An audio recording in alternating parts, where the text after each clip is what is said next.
تو اسلام نے جو پابندیاں میرے بھائی لگائی ہیں ان پابندیوں میں وقتی ٹینشن ہے، لیکن یہ ٹینشن آپ کو بہت بڑی بڑی ٹینشنوں سے بچا لیتی ہے۔ لوگ باپ کے باغی ہو جاتے ہیں نا، اولاد باپ کی کڑوی کسیلی برداشت نہیں کرتے، تو نتیجہ کیا نکلتا ہے؟ باپ سے ریلیشن ختم۔ بہت دفعہ باپ جائیداد سے آگ کر دیتا ہے۔ ابھی ڈیفنس کا واقعہ میں نے چند دن پہلے سنایا تھا آپ لوگوں کو۔ ڈیفنس میں واقعہ ہوا کہ ابا جو ہیں وہ بچے کو بلا رہے ہیں امریکہ سے، ابے میں بیمار ہوں، خدمت کے لیے آ جا۔ اب بچے کو دلچسپی نہیں ہے، وہ پریشان کہ یار میں نے کھلایا پلایا، میں نے ان کی پڑھائی پہ اتنا خرچ کیا، اتنا سب کچھ کرنے کے بعد اب میرے بڑھاپے میں تنہا میں دیواریں دیکھ رہا ہوں۔ بڑھاپے میں تو باپ چاہتا ہے نا اولاد ساتھ میں رہے۔ تو نتیجہ کیا نکلا ہے؟ اس نے بڑی ہوشیاری کی، ساری پراپرٹی کا مالک بنا دیا اپنے گھر کے چوکیدار کو۔ وہ بیچارہ پٹھان سیدھا سادہ سا چوکیدار، وہ خدمت کر رہا تھا اس کی، اس نے ساتھ نہیں چھوڑا، بغیر کسی لالچ کی خدمت کی کہ یار ایک بوڑھا آدمی ہے، میرا سیٹ ہی ہے نا۔ اولاد بے وفا نکلتی ہے اگر شہوت پرست ہوگی، دین نہیں ہوگا۔ چوکیدار گھر کا با وفا ہو جائے گا اگر وہ دین اور مذہب پہ چلتا ہے۔ اس چوکیدار نے اپنی خواہشات کو قربان کیا، کس کے لیے؟ اللہ کے لیے۔ یار میرا سیٹ ہے، اس کا نمک کھاتا ہوں میں، بیمار ہو گیا اس کی خدمت کرتا ہوں۔ اس کو اس پہ اتنا محبت آئی، پیار آیا، پورا بنگلہ اور جتنی کروڑوں کی پراپرٹی تھی ساری کا مالک چوکیدار کو بنا دیا۔ اب جب ڈیتھ ہوئی ہے تو وہ سارے آ گئے، جیسے کوے نہیں آتے یا گدھ آتے ہیں مردہ کھانے کے لیے، تو وہ بیٹے بیٹیاں سارے امریکہ سے اور ادھر مختلف ملکوں سے آ گئے، جو بھی 2-4 بچے تھے ان کے۔ تو پتہ چلا کہ وہ تو ساری پراپرٹی گئی، تو شور مچا رہے ہیں یہ کیا کر دیا، ہمارے باپ نے گالیاں دے رہے ہیں۔ مجھے جب اطلاع ملی نا، میں نے کہا خاندانی پاپ کیا ہے، میں نے کہا بہترین کیا تھا۔ مجھے بڑا مزہ آتا ہے ایسے لوگوں کے ساتھ۔ لوگ کہتے ہیں نہیں ایکچولی ایسا نہیں ہونا چاہیے، وہ غلط تھے تو تم تو غلط نہ کرو۔ نہیں بھائی، ایسا کچھ بھی نہیں ہے۔ جو انسان کا بچہ بن کے زندگی گزارے اس کے ساتھ اچھا سلوک، جو انسان کا بچہ نہیں بنے نا، جو بندہ ٹھیک نہ ہو، اس کو بولو بھائی پھر جاؤ۔ لوگ مجھے آ کے بتا رہے ہوتے ہیں ہمارا بیٹا نافرمان، اتنا کھلایا پلایا، بیٹا یہ کر رہا ہے، بیٹا وہ کر رہا ہے، سنتا نہیں ہے۔ تو میں کہتا ہوں اس کو گھر سے آؤٹ، ایک حد تک اصلاح کی کوشش کرو، نہیں ہوتی آؤٹ کرو گھر سے۔ کہہ رہے نہیں وہ بھائی ایسا نہیں ہوتا۔ کبھی بھی یاد رکھو، زندگی گزارنے کا طریقہ ہے کسی کو اپنی مجبوری نہ بناؤ۔ جب آپ مجبوری بنا لیتے ہو نا کسی کو، آپ کے ہاتھ بن جاتے ہیں، آپ کے ہاتھ بن جاتے ہیں۔ اور جتنا آپ اپنے آپ کو دوسروں کے سامنے مجبور بناؤ گے، اس زمانے میں اگلا اتنا ہی آپ کو نوچ نوچ کے کھانا شروع کر دے گا، نوچ نوچ کے کھانا شروع کر دے گا۔ تو یہ ہم صرف فقیر کس کے ہیں؟ اللہ کے۔ محتاج کس کے ہیں؟ اللہ کے۔ بس اللہ کے سامنے گڑ گڑاؤ، اللہ کے سامنے ناک رگڑو، اللہ کے سامنے بولو میں محتاج ہوں، میں بھکاری ہوں تیرے در کا۔ باقی ہر ایک کے سامنے میرے بھائی سر اٹھا کے جینا سیکھ۔ اور دیکھو مرد کی اللہ نے یہ فطرت رکھی ہے کہ اپنے ماتحتوں کے، آپ کے ماتحت اچھا سلوک کرے نا، آپ 20 گنا بڑھا کے اچھا سلوک کرو ان کے ساتھ۔ ہمارے حضرت مفتی رشید احمد صاحب رحمہ اللہ تعالیٰ کی طبیعت میں بے انتہا استغنا تھا، بہت استغنا۔ استغنا سمجھتے؟ یعنی وہ اپنے آپ کو کسی کا محتاج نہیں بناتے تھے کبھی بھی۔ لیکن ہم نے دیکھا کہ ہمارے حضرت کی کوئی ذرا سی خدمت کر لینا، حضرت کو پتا چلتا تھا نا یہ دل سے خدمت نہیں کرنا چاہتا، حضرت کبھی بھی خدمت نہیں لیتے تھے اس سے۔ حضرت فرماتے تھے میرے محسنین صرف میرے ماں باپ ہیں اور میرے استاذ، اس کے علاوہ میں کسی کا احسان نہیں لیتا۔ ایسا سر اٹھا کے جیے ہمیشہ۔ لیکن ہم دیکھتے تھے اگر حضرت کی کوئی ذرا سی خدمت کر دے، بہت معمولی سی، اتنی دعائیں دیتے تھے، اتنی دعائیں، ہمیں شرمندگی ہوتی تھی، ہم نے کون سا تیر مار لیا بھائی، یعنی کیا کر لیا ہم نے، اتنی دعائیں، اتنا خوش اتنا خوش۔ یہ عزت دار لوگوں کی علامت ہوتی ہے کہ وہ کسی کے محتاج نہیں ہوتے، لیکن کوئی ان پر تھوڑا سا احسان کرے تو رپلائی میں وہ تھوڑا نہیں، وہ بہت زیادہ۔ کیونکہ احسان کے بدلے میں اگر آپ احسان نہیں کرتے تو اس کو استغنا نہیں کہتے، اس کو تکبر کہتے ہیں۔ استغنا الگ چیز ہے۔ دیکھو کچھ لوگ کیا ہوتے ہیں، کسی نے آپ کی خدمت کر دی ہے تو کون سا تیر مار دیا اس نے، ہمیں کسی کے خدمت کی ضرورت نہیں ہے۔ دیکھنے میں تو لگے گا آپ بہت اونچے ہیں، لیکن یہ اونچے نہیں، آپ کا کھوپڑی کیا ہو گئی ہے، آؤٹ، آپ میں تکبر ہے۔ بھائی کوئی خدمت ٹھیک ہے، آپ اس کی خدمت کے محتاج نہیں ہیں، لیکن اگر اس نے خدمت کر دی ہے نا تو آپ اس کو رپلائی ایسے دو کہ جیسے آپ کو بہت ہی اچھا لگا ہے، آپ کو ضرورت تھی۔ ہم نے بڑوں کو دیکھا ہے، تھوڑا سا آپ خدمت کریں گے تو رپلائی اس کا بہت اچھا۔ نبی صلی اللہ علیہ وسلم کی کیا سیرت ہے، حضرت ابو بکر نے نبی کا ساتھ دیا نا تو کوئی نبی پہ احسان کیا بولو نا، کیا ہو گیا بھائی؟ حضرت ابو بکر نے جب نبی صلی اللہ علیہ وسلم کو لوگوں نے مکہ سے نکالا تو کس نے ساتھ دیا؟ ابو بکر نے۔ غار میں کون ساتھ تھا؟ ابو بکر۔ حالانکہ اصل میں یہ نبی کا احسان تھا حضرت ابو بکر پہ، بھائی اس خدمت کی وجہ سے نبی کی تو اللہ نے ویسے ہی مدد کرنی تھی, یہ تو نبی نے ابو بکر کو اپنی خدمت کا موقع دے دیا رضی اللہ عنہ کو, تو یہ نبی کا کس پر احسان ہے؟ ابے بھائی کوئی اتنے پیغمبر کسی کو اپنی خدمت کرنے دے دیں تو یہ تو پیغمبر کا ان پر احسان ہے, جس سے انسان کو عقیدت محبت ہوتی ہے. انسان کہتا ہے نا مجھے آپ تھوڑی سی خدمت کرنے دے دیں, آپ کا مجھ پر بہت بڑا احسان ہوگا, کہتے ہیں نا لوگ, اور باقی سمجھتے بھی ہیں کہ بھائی اس کو ہماری خدمت کی کیا ضرورت ہے. تو قرآن میں اللہ نے فرمایا بھی کہ اگر تم نبی کی مدد نہیں کرو گے اللہ تو اپنے نبی کی مدد کرے گا, آخری نبی ہے, آپ کا دین تو غالب ہو کے رہے گا. لیکن نبی نے ابو بکر کو کیسا صلہ دیا, فرمایا میں نے ہر شخص کی خدمت کا دنیا میں بدلہ دے دیا ہے سوائے ابو بکر. یہ مبالغہ ہے, ورنہ ایسا کیسے ہو سکتا ہے؟ نبی کی برکت سے ابو بکر کو ایمان ملا, لیکن آپ صلی اللہ علیہ وسلم نے سکھایا ہے. پھر فرمایا لو کنت متخذا خلیلا لاتخذت ابا بکر خلیلا, اگر میں کسی کو جگری دوست بناتا تو ابو بکر کو بناتا. خلیل کا مطلب بہت ہی, فرمایا میرا خلیل اللہ کے سوا کوئی خلیل بنانے کی اجازت ہوتی ابو بکر کو بناتا. کتنا اپریشیٹ کیا آپ صلی اللہ علیہ وسلم نے. حضرت معاذ ابن جبل, انہوں نے نبی کی خدمت کی, نبی کا ساتھ دیا جنگوں میں, کیسا صلہ نبی نے دیا. آپ صلی اللہ علیہ وسلم نے کیا فرمایا, انی احبک فی اللہ, اے معاذ میں تجھ سے اللہ کے لیے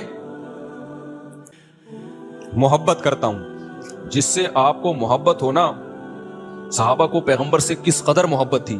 پیغمبر کی زبان سے جب یہ لفظ نکلا ہوگا تو صحابی کی کیا کیفیت ہوئی ہوگی آپ سوچو.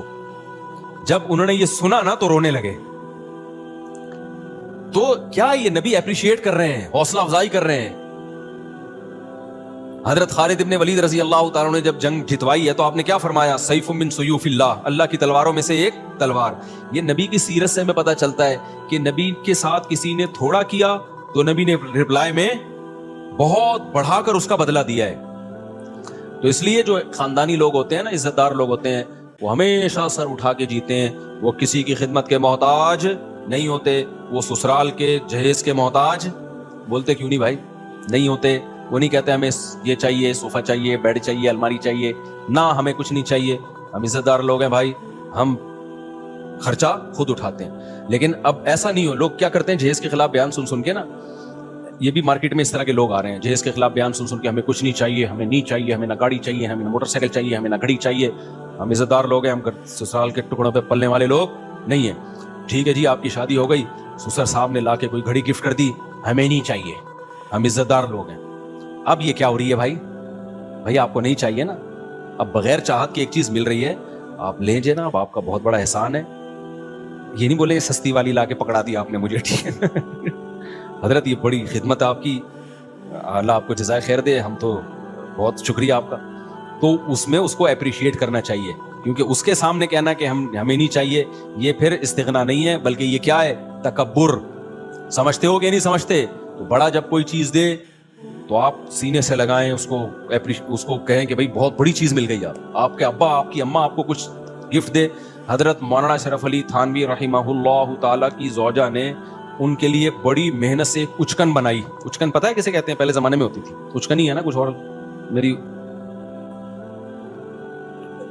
اتنی دیر میں تو لغت اور چینج ہو جائے گی میرے بھائی. تو ہیں اچکن, کچھ اچکن کہتے ہیں, کچھ وہ نہیں ہوتی ہے وہ پورا چوغا سا پہنا جاتا. اب مولانا تھانوی رحمہ اللہ کا مزاج نہیں تھا ایسی چیزیں پہننے کا, اور ان کے گھر والوں نے اتنی محبت سے اتنی محنت کر کے بنائی تو وہ وہی پہن کے نکل گئے گھر سے باہر. لوگوں نے کہا یہ آپ کیا پہنا ہے؟ انہوں نے کہا یار اتنی محبت سے اس نے بنائی ہے. اب میں یہ نہیں کہہ رہا آپ کی بیگم کچھ بھی آڑا ترچا پہنا دے, آپ دسترخوان پہنا دیا, آپ محبت سے باہر نکل آئے تو لیکن کوئی بھی آپ کے ساتھ تھوڑی سی بھی خدمت کرے تو جواب میں اس کو دعا دینی چاہیے, اس کو بہت زیادہ اپریشیٹ کرنا چاہیے, لیکن محتاج کسی کا انسان بن کے نہ رہے. ایک طرف لوگ بہت زیادہ ٹینشن میں بچوں کو مارنا پیٹنا, ہر وقت برا بلا کہنا, یا گھر میں ایسا ہر وقت ماحول بنا کے رکھنا, اور ایک طرف گورا ہے اس نے ٹینشن فری بنا دیا. یہ دونوں چیزیں فطرت سے کیا ہے؟ بغاوت. اسلام ہے وَكَذَلِكَ جَعَلْنَاكُمْ أُمَّةً وَسَطًا. اسلام نے کہا نہ ساری خواہشات تمہیں نہیں پوری کرنے دوں گا میں, بہت ساری جگہوں پہ تمہیں اپنی خواہش کو کچلنا پڑے گا. تمہاری وہ لگژری لائف ہو ہی نہیں سکتی جو غیر مسلم کی ہوتی ہے. شراب پینے کا دل چاہے گا نہ, پابندی ہے. بوڑھے ماں باپ کی بات میں کر رہا تھا, وہ ڈانٹتے ہیں ڈپٹتے ہیں, آپ نے برداشت کرنا ہے. اس سے سب سے بڑا فائدہ پتہ ہے کیا ہوگا؟ جب آپ اپنے بچوں کے سامنے اپنے بوڑھے باپ کی برداشت کرو گے تو سمجھ لو آپ کا بڑھاپا اب جنت. نہیں آئی میرا خیال ہے, آپ کا بڑھاپا کیا ہے؟ جنت. آپ کا بچہ سیکھے گا بھائی ہماری پرمپرا ہے کہ بڑوں کے سامنے آواز.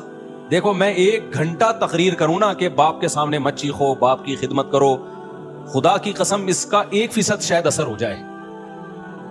لیکن میرا باپ زندہ ہو اور میں اولاد کے سامنے ان کی خدمت کر رہا ہوں اور باپ کی مار برداشت کر رہا ہوں, وہ مجھ پہ ہاتھ اٹھا رہا ہے مگر میں اس کے سامنے آواز اونچی, مار کھا کے بھی میں مسکرا رہا ہوں. یہ 6 گھنٹے 10 گھنٹے کے بیانات اور کتابیں ایک طرف, اس سے آپ کیا بچے کو جو موٹیویشن ملے گی نا وہ سمجھ جائے گا بھائی ہمارے ہاں ہوتا ہی یہی ہے کہ باپ کے سامنے آواز نہیں بلند کی جاتی. اس کو رائٹ ہے کہ وہ مارے, وہ ہاتھ اٹھائے, اس کو یہ حق دیا ہے خدا نے. اب تک ہمارا کلچر بچا ہوا کیوں تھا؟ باپوں کے سامنے ماؤں کے سامنے چیختے نہیں تھے. کیوں بچا ہوا تھا؟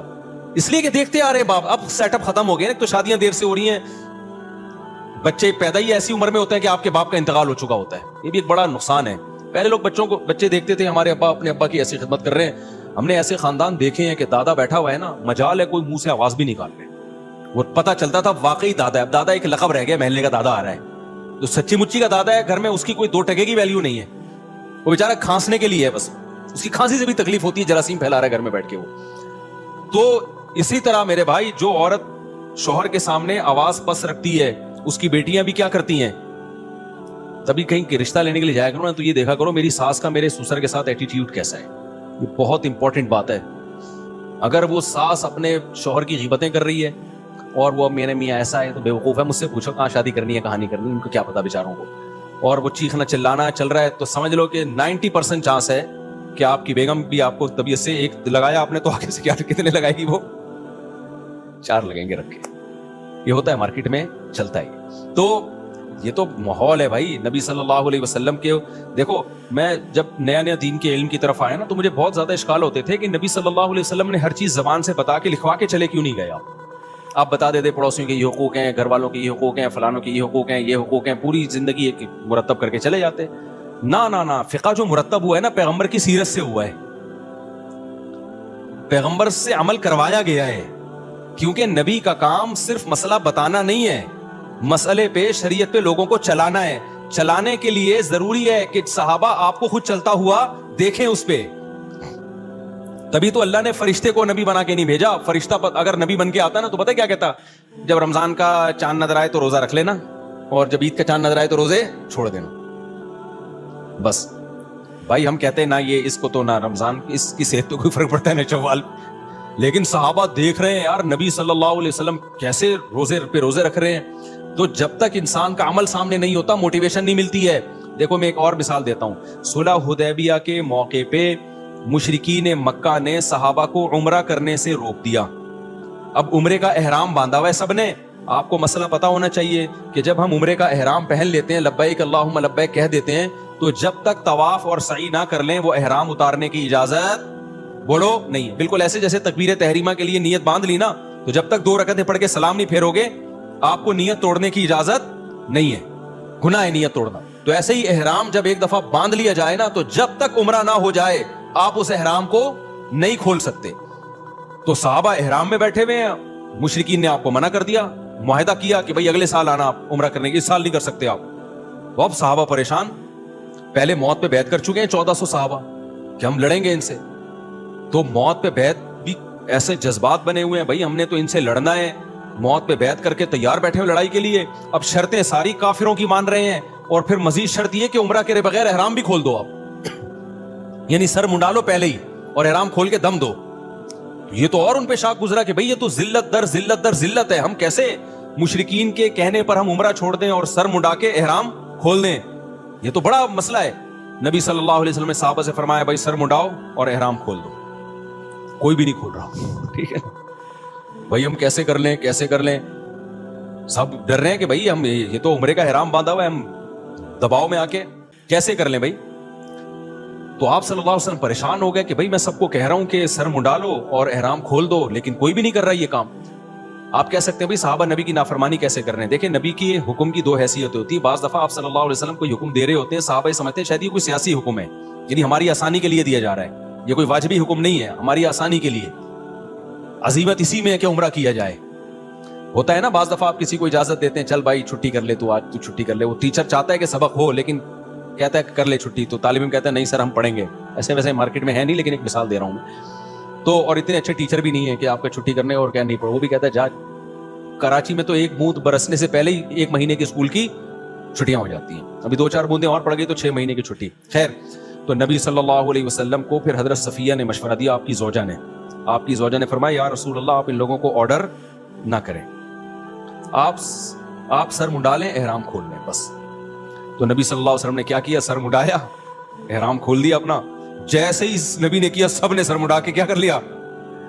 اس سے پتا چلتا ہے نبی کی بھی اسپیچ اثر نہیں کر رہی ہے. آپ پریشان ہو گئے بھائی یہ مان کیوں نہیں رہے میری بات, لیکن جیسے ہی عمل کیا ہے نا, ایک دفعہ بھی. اور مشورہ کس نے, آپ کی زوجہ نے دیا کہ حضرت صفیہ نے, کہ آپ نہ بولیں لوگوں کو, آپ صرف یہ کام کر لیں, آپ سر منڈا لیں اپنا اور آپ احرام کھول دیں. جیسے ہی کیا سب نے فوراً. تو اس سے صاف پتہ چلتا ہے بھائی آپ 1-2 گھنٹے کی تقریریں کرتے رہیں اثر نہیں ہوتا. آپ اپنے گھر کا ماحول بنانا چاہتے ہو نا, خود کیا بن جاؤ, انسان کے بچے بن جاؤ, صحیح ہے نا.